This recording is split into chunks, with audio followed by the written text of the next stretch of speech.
Assalamualaikum warahmatullahi wabarakatuh. Perkenalkan, nama saya Oka Adinalova. Saya dari tim 5 akan menjelaskan materi yang berjudul aspek keperilakuan pada pengambilan keputusan dan para pengambil keputusan. Nah, di sini yang pertama kali kita harus mengetahui apa sih itu pengambilan keputusan. Nah, pengambilan keputusan ini adalah proses yang dihadapi oleh individu dalam bermasyarakat ataupun di dalam organisasi dalam menentukan suatu keputusan dengan berbagai macam alternatif atau pilihan yang ada. Nah, siapa aja itu para pengambil keputusan? Nah, para pengambil keputusan itu adalah seseorang yang akan menentukan hasil akhir dari sebuah keputusan.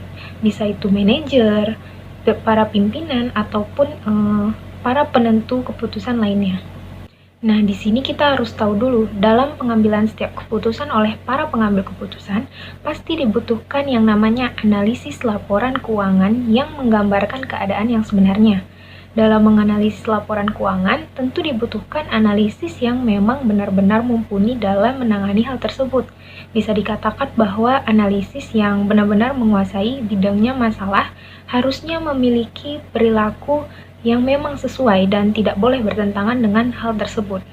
Singkatnya itu begini, kalau ilmu akuntansi itu bersifat fleksibel, maksudnya itu bisa dikaitkan dengan bidang ilmu yang lainnya seperti analisis, ilmu sosial, atau psikologi, karena adanya situasi seperti ini yang menjadikan akuntansi keperilakuan ini menjadi suatu sistem yang sangat dibutuhkan dalam pengambilan keputusan, karena semua bidang ilmu ini dapat dikombinasikan dan saling terkait satu sama lain.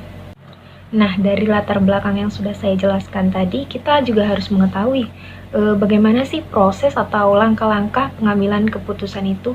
Nah, langkah yang pertama itu adalah pengenalan dan pendefinisian atas suatu masalah atau peluang.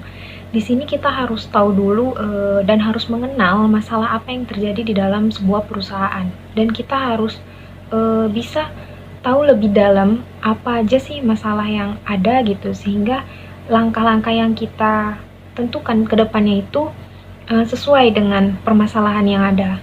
Nah, untuk langkah yang kedua itu adalah pencarian tindakan alternatif dan kuantifikasi atas konsekuensinya.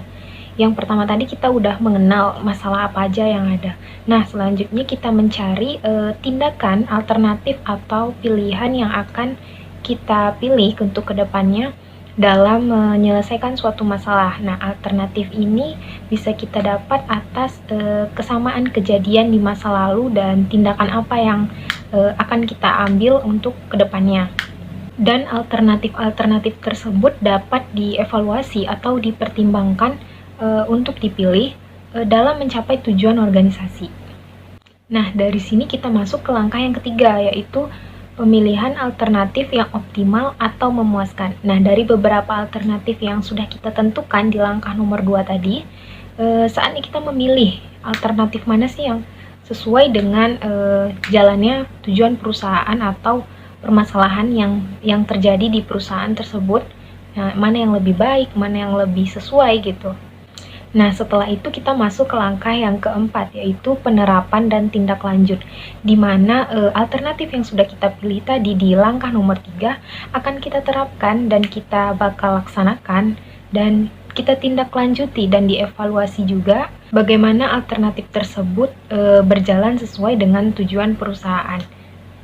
Nah, dari proses atau langkah-langkah pengambilan keputusan tadi, di dalam organisasi juga memiliki cara pengambilan keputusan rasional terbatas. Itu maksudnya orang-orang memiliki keterbatasan dalam pemikiran yang rasional. Nah, dia di sini harus bisa mengurutkan apa-apa saja sih alternatif yang sangat penting dalam menentukan alternatif yang bakal dipilih. Nah, di sini pengambil keputusan itu bisa saja memilih alternatif yang pertama kali memenuhi kriteria dalam keputusan minimal. Misalnya gini, dosen memiliki standar kelulusan mata kuliah tersebut minimal nilainya C. Nah, otomatis mahasiswanya itu harus bisa melebihi nilai C, misalnya kayak B, A gitu. Tapi karena pemikiran rasional yang terbatas ini, ada mahasiswa yang berpikir, ah udahlah dapat B aja yang penting lewat dari C gitu kan. Padahal dia masih memiliki pilihan kalau dia mau nilainya lebih lagi atau mau dapat A, dia bisa berusaha lagi gitu. Nah, cara pengambilan keputusan yang kedua itu bisa bersifat intuisi. Nah, intuisi ini dibentuk dari proses yang panjang karena melalui pengalaman-pengalaman pengambil keputusan bersifat otomatis. Nah, cara intuisi ini bisa dilakukan pada kondisi yang pertama, ketidakpastian yang tinggi. Yang kedua itu ada keterbatasan atau ketidaklengkapan bukti dari suatu masalah. Nah, yang ketiga, tidak dapat diprediksinya variabel secara rasional. Dan yang keempat, keterbatasan fakta-fakta yang ada. Kelima, tidak sepenuhnya fakta tersebut berhubungan atau terkait dengan permasalahan yang ada. Yang keenam itu, keterbatasan data untuk menganalisis suatu permasalahan. Nah, yang ketujuh, terdapat beberapa alternatif penyelesaian yang baik dan argumentatif, tetapi agak bingung mengambilnya. Dan yang ke-8 itu adalah keterbatasan waktu. Nah, cara yang ketiga itu adalah mengidentifikasi masalah. Nah, di sini para pengambil keputusan itu harus bisa memilih permasalahan mana yang penting dan yang harus diselesaikan terlebih dahulu ketimbang permasalahan yang masih bisa kita lakukan setelah permasalahan utama itu selesai. Tujuannya itu agar kita bisa fokus menyelesaikan masalah yang lebih penting, agar masalah tersebut cepat terselesaikan dengan tepat. Nah, cara yang keempat itu adalah pembuatan pilihan, di mana para pengambil keputusan mengandalkan heuristik atau jalan pintas penilaian dalam pengambilan sebuah keputusan. Heuristik ini sendiri itu adalah strategi yang disederhanakan dalam pengambilan keputusan terhadap lingkungan perusahaan yang kompleks, informasi yang sangat minim, ataupun lainnya. Nah, kekurangan dari cara ini adalah dapat menimbulkan kesalahan keputusan, yang mana seharusnya keputusan itu bersifat kompleks, bersifat penuh, tetapi malah disederhanakan, seperti itu.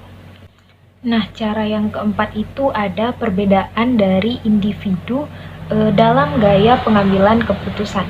Nah, di sini pondasi dasar yang menjadi modal bahwa tiap individu itu pasti memiliki banyak aspek yang berbeda. Salah satunya itu adalah cara mereka berpikir. Ada orang yang memang berpikir secara logis atau secara rasional, sehingga mereka dapat mengolah informasi itu secara berurutan atau secara sistematis. Nah, ada juga yang sebaliknya, yaitu ada orang yang berpikir secara intuisi ataupun kreatif, sehingga mereka dapat memahami segala sesuatu secara keseluruhan. Tetapi di sini para pengambil keputusan itu pasti mengandalkan pemikiran dominannya dan bisa luwes dalam menyesuaikan diri pada berbagai situasi yang ada pada perusahaan. Nah, cara yang terakhir itu adalah keterbatasan organisasi. Di sini organisasi sendiri merupakan penghambat bagi para pengambil keputusan. Kenapa? Di sini kadang para manajer itu dituntut untuk membentuk keputusan untuk mencerminkan sistem penilaian kinerja dan pemberian imbalan dengan memenuhi peraturan yang formal atau memenuhi batas waktu yang ditetapkan oleh organisasi. Padahal seharusnya keputusan itu dapat ditentukan sesuai dengan apa yang benar-benar terjadi dan tidak adanya keterbatasan oleh organisasi tersebut. Dari 6 cara pengambilan keputusan organisasi tersebut, setelah itu dapat kita ketahui apa saja kekuatan dan kelemahan individu sebagai pengambil keputusan tersebut. Nah, kita ini kan memiliki keterbatasan atau kapasitas dalam berpikir ataupun memilih. Karena individu itu kebanyakan hampir tidak pernah memperoleh informasi yang penuh dan hanya mengandalkan informasi-informasi yang tersedia tanpa menggalinya lebih lanjut. Nah, di sini batasan pengambilan keputusan individu yang rasional itu bervariasi, sesuai dengan yang pertama adanya lingkup pengetahuan yang tersedia sehubungan dengan semua alternatif yang mungkin dan konsekuensinya. Dan yang kedua, gaya kognitif misalnya seperti kemampuan berpikir secara kreatif, ketergantungan kepada orang lain, atau kemampuan bersosialisasi dengan asumsi bahwa tidak ada satu gaya yang selalu unggul, karena dalam situasi masalah spesifik, lebih dari satu pendekatan dapat menyebabkan hasil yang dapat diterima atau hasil yang lebih baik. Nah, yang ketiga itu adalah struktur nilainya yang berubah. Nah, yang keempat ini adalah individu itu memiliki kecenderungan untuk memuaskan daripada untuk melakukan pengoptimalisasian dalam mencapai tujuan perusahaan demi hasil yang lebih baik lagi. Nah, dari kekuatan dan kelemahan individu dalam mengambil sebuah keputusan itu dapat kita ketahui setelah itu asumsi keperilakuan yang mendasari dalam proses pengambilan keputusan organisasi. Nah, di sini unit pengambilan keputusan tersebut adalah perusahaan atau suatu organisasi.